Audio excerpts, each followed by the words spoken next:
Good morning student. आज हम standard 9 का हिंदी विषय पढ़ेंगे। स्टैंडर्ड 9 का हिंदी विषय का 5वां इकाई है स्वराज्य की नींव।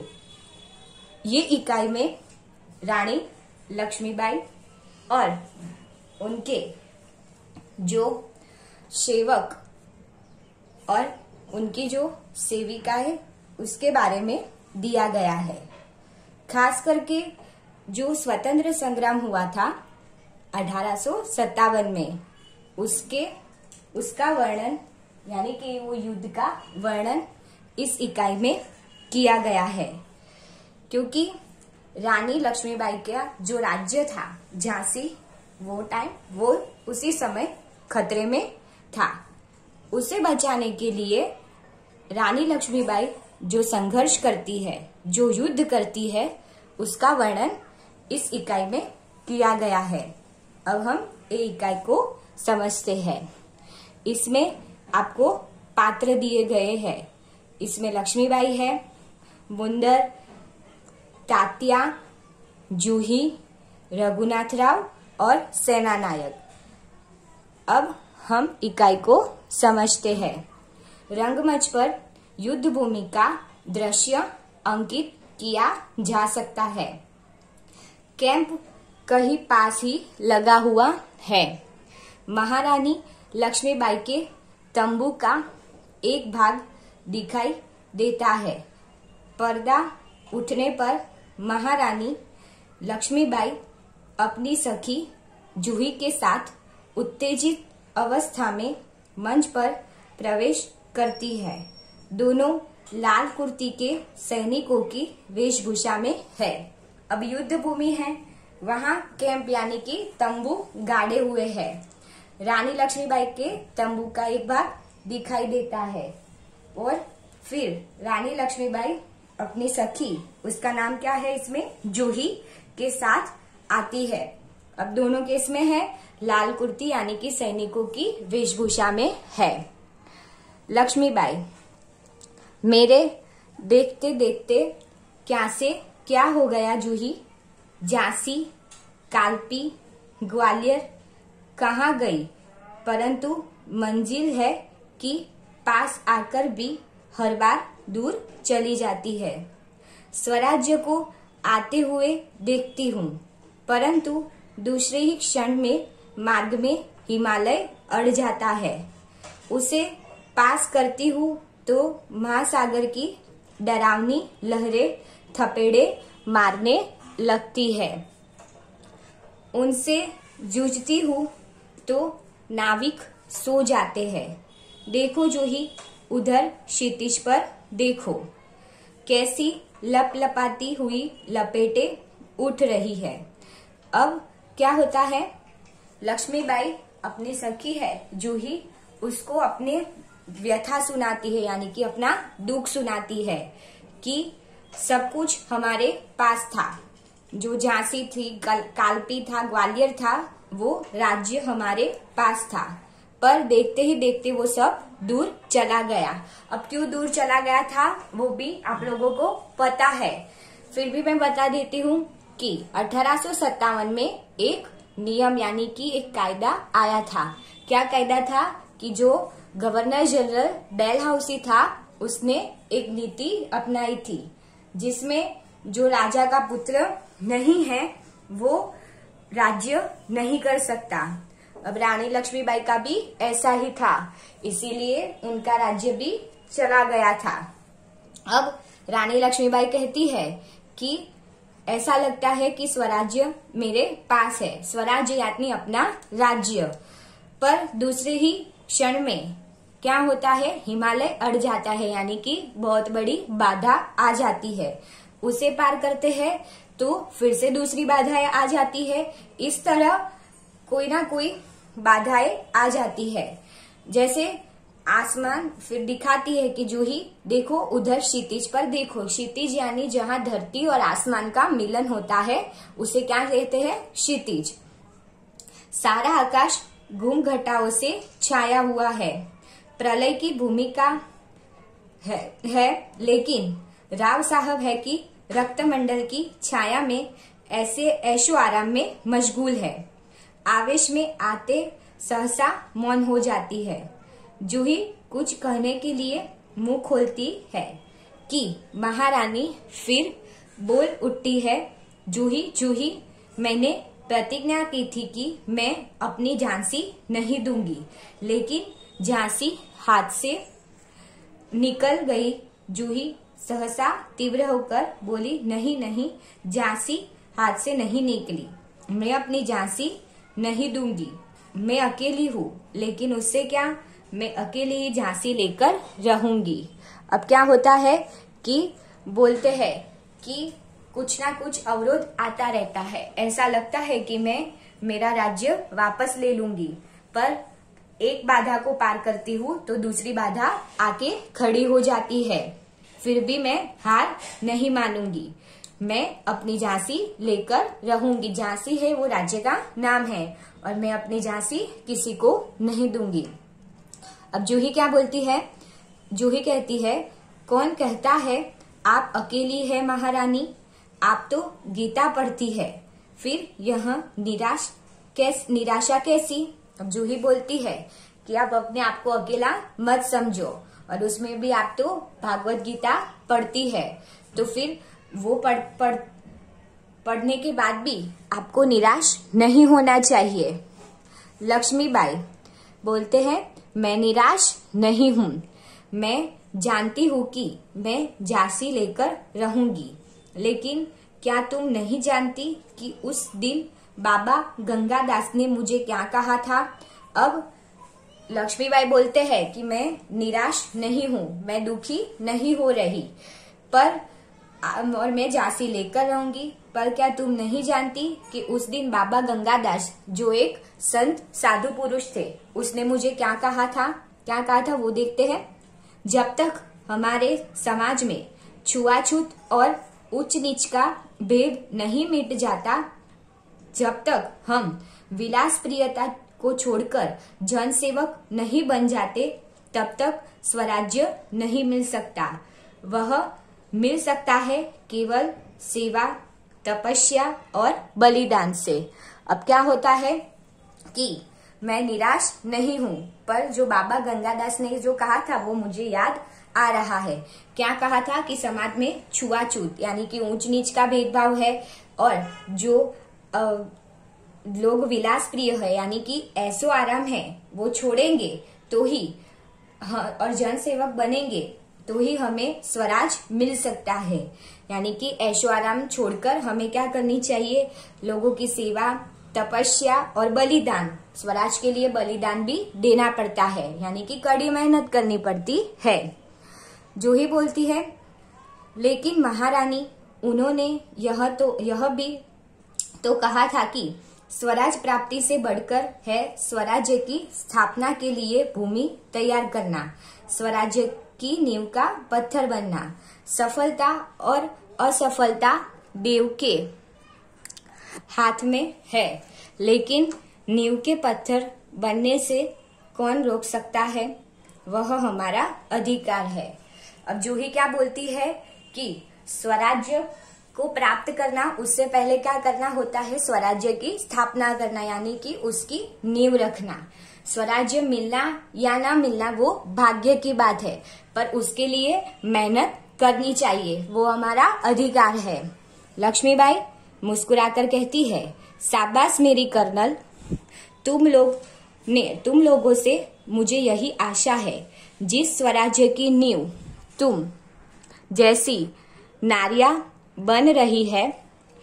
बनने जा रही है, वह निश्चय ही महान होगा। मुझे इस बात की चिंता नहीं है कि वह मेरे जीवन काल में आता है या नहीं आता, लेकिन मुझे इस बात का दुख अवश्य है कि हमारे पास शक्ति है, फिर भी हम दुर्बल हैं। हमारे पास तात्या जैसे सेनापति है, फिर भी हमारी सेना में अनुशासन नहीं है।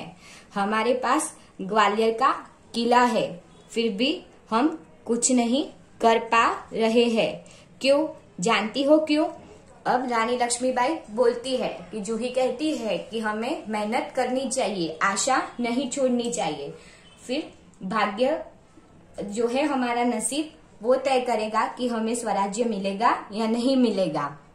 तब रानी लक्ष्मीबाई मुस्कुराकर बोलती है कि मुझे आप लोगों से यही आशा थी कि आप लोग मेरे साथ हो। फिर वो बोलती है, रानी लक्ष्मीबाई कहती है कि मुझे एक बात का अभी भी दुख है कि हमारे पास शक्ति होते हुए भी हम दुर्बल है। कैसे दुर्बल है कि तात्या जैसे सेनापति है हमारे पास, फिर भी हमारी सेना में अनुशासन नहीं है, यानी कि कोई मैनेजमेंट नहीं है। ग्वालियर का किला है, फिर भी हम कुछ नहीं कर पा रहे हैं। जानती हो क्यों? अब जूही बोलती है, जूही जानती हूँ महारानी, हम विलासिता में डूब गए हैं। तभी मुस्कुराती हुई मुंदर वहां प्रवेश करती है। अब क्या होता है? जूही कहती है, हाँ महारानी, मुझे इसका कारण पता है, क्योंकि हम विलासिता यानी ऐशो आराम में डूब गए हैं। तब कौन आता है? मुंदर आती है। अब मुंदर कहती है, कौन कहता है कि हम विलासिता में डूब गए हैं? विलासिता में डूबे हैं राव साहब, बांदा के नवाब, सेनापति तात्या। अब मुंदर कहती है, यानी कि रानी लक्ष्मीबाई की दूसरी सखी, वो कहते हैं, यानी कि सेवक या सखी। तब मुंदर कहती है कि कौन कहता है कि सब विलासिता में डूब गए? हम तो नहीं डूबे हैं, हमने कोई ऐशो आराम नहीं किया है। सिर्फ विलासिता में राव साहब, बांदा के नवाब और सेनापति तात्या डूबे हुए हैं, यानी कि वही ऐशो आराम कर रहे हैं। जूही सहसा बोलती है, नहीं मुंदर, सेनापति नहीं। मुंदर को क्या कहती है कि सेनापति तात्या ऐशो आराम में नहीं डूबे हैं। मुंदर मुस्कुराते हुए बोलती है, ओह समझी, तुम तो उनका पक्ष लोगी ही। तब मुंदर मुस्कुराती हुई बोलती है कि हाँ, मुझे पता है कि तुम सेनापति तात्या का पक्ष लोगी। क्यों लेगी वो भी आगे आएगा। जूही दृढ़ स्वर में कहती है, मैं उसका पक्ष नहीं लेती, लेकिन जो तथ्य है उसको छिपाया नहीं जा सकता। सरदार तात्या राव साहब को अपने तन मन का स्वामी मानते हैं। अब क्या होता है? जूही कहती है दृढ़ स्वर में कि मैं किसी का पक्ष नहीं ले रही, जो सच है वही मैं बोल रही हूँ, कि जो सरदार तात्या यानी कि सेनापति तात्या है, वो जो उनके राव साहब यानी कि राजा है, उनको अपना स्वामी मानते हैं और उनकी रक्षा करते हैं। मुंदर कहती है, और तुम उनको अपना स्वामी मानती हो, यानी कि मुंदर क्या कहती है जूही को कि जो सेनापति तात्या है उसको तुम अपना स्वामी यानी कि पति मानती हो।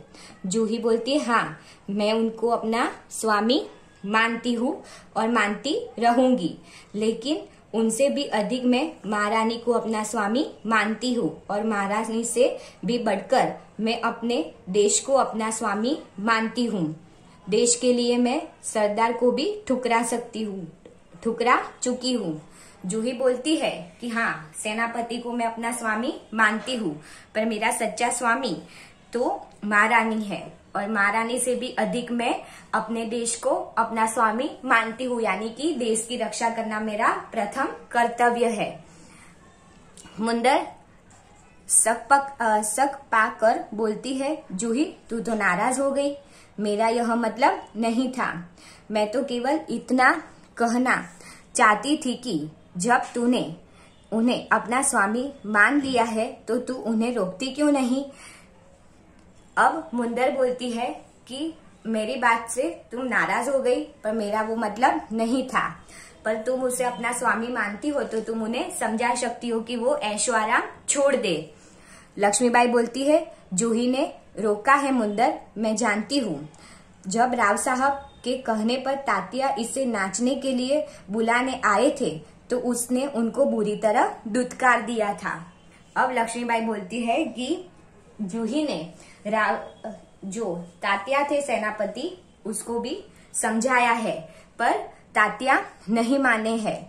जब वो जूही को नाचने के लिए बुलाने आए थे तब उसने तात्या का अपमान कर दिया था। दुत्कार दिया यानी कि अपमान करना, उसे सम्मान नहीं देना।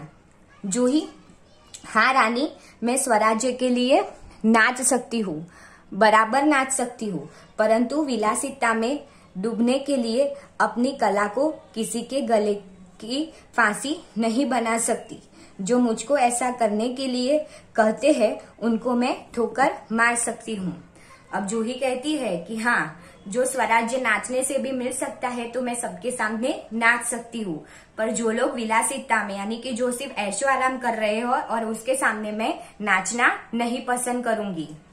लक्ष्मीबाई दीर्घ निश्वास लेकर यानी कि गहरा सांस लेती है। ठोकर ही तो नहीं मार सकती जूही, यही तो दर्द हमें कचोट रहा है। अगर ठोकर मारकर हम उनकी मधोसी दूर कर सकते थे तो बात ही क्या थी। यानी कि ठोकर यानी कि हम उसे बराबर का कोई भी पाठ नहीं पढ़ा सकते। जो ऐसा ही होता तो दुखी क्या था, अब उन लोगों को ही समझना होगा। जूही बोलती है, भाई साहब, मैं औरों की बात नहीं जानती, मुझे आज्ञा दीजिए, मैं ठोकर मारने को तैयार हूँ।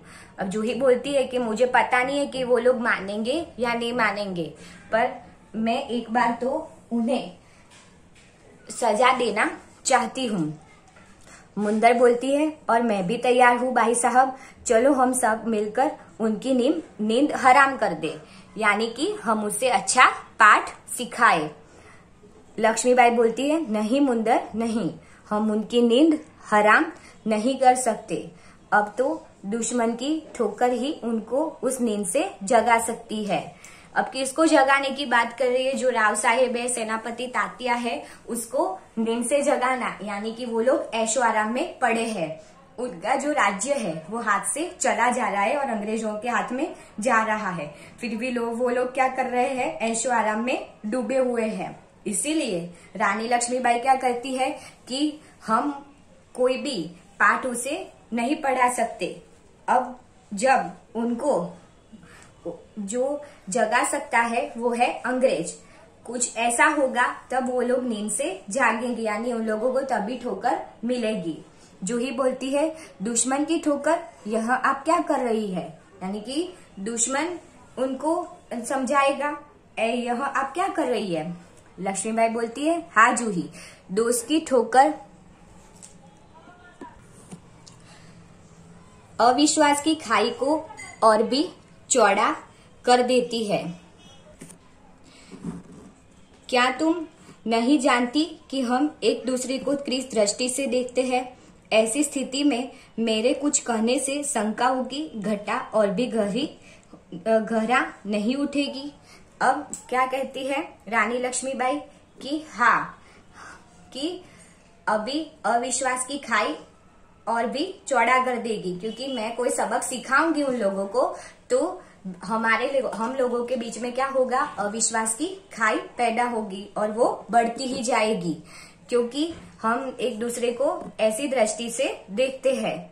और मैं शंकाओं की घटाओं में, यानी कि मैं अपने आप मेरे पर कोई भी शक हो ऐसा कोई भी काम नहीं करना चाहती। उनको सबक दुश्मन लोग ही सिखाएंगे, तभी वो लोग नींद से जागेंगे। मुंदर बोलती है, बाई साहब ठीक कहती है, शंकाएं अविश्वास पैदा करेगी और अविश्वास से उत्पन्न निराशा को दूर करने के लिए पायल की झंकार और भी झनक उठेगी। श्रीखंड और लड्डुओं पर जान देने वाले ब्राह्मणों के आशीर्वाद का स्वर और भी तेज हो उठेगा। सहसा कई दूरों से तोपों का स्वर उठता है। अब क्या होता है? जूही कहती है कि हाँ, दुश्मन लोग ही उसे सबक सिखा सकते हैं, तभी उन लोगों की अकल ठिकाने आएगी। इतना ही बोलती है मुंदर, तब इतना ही बोलती है, तब तो को क्या होता है? दूर से तोपों की आवाज सुनाई देती है। लक्ष्मीबाई कहते हैं, और जूही, तू अगर तात्या को खोज सके तो तुरंत उसे यहाँ आने के लिए कह। अब लक्ष्मीबाई जूही से कहती है कि तू तात्या से तात्या को खोज सकती है तो उसे तुरंत इधर बुला लो। हम फिर से एक बार इधर तक का जो सारांश है यानी कि अर्थ है वो समझ लेते हैं।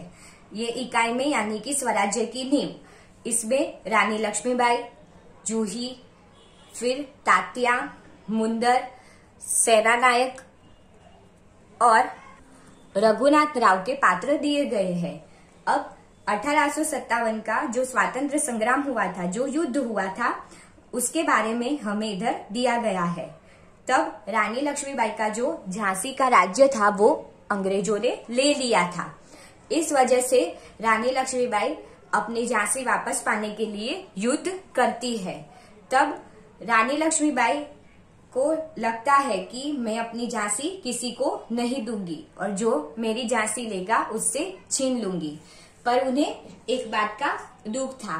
कौन सी बात का दुख था? कि उनके पास जो सेनापति थे वो बहादुर सेनापति तात्या थे, फिर रघुनाथ राव थे, पर वो सब क्या थे? विलासिता में यानी कि ऐशो आराम में डूबे हुए थे और कोई रानी लक्ष्मीबाई से बात नहीं मान रहा था।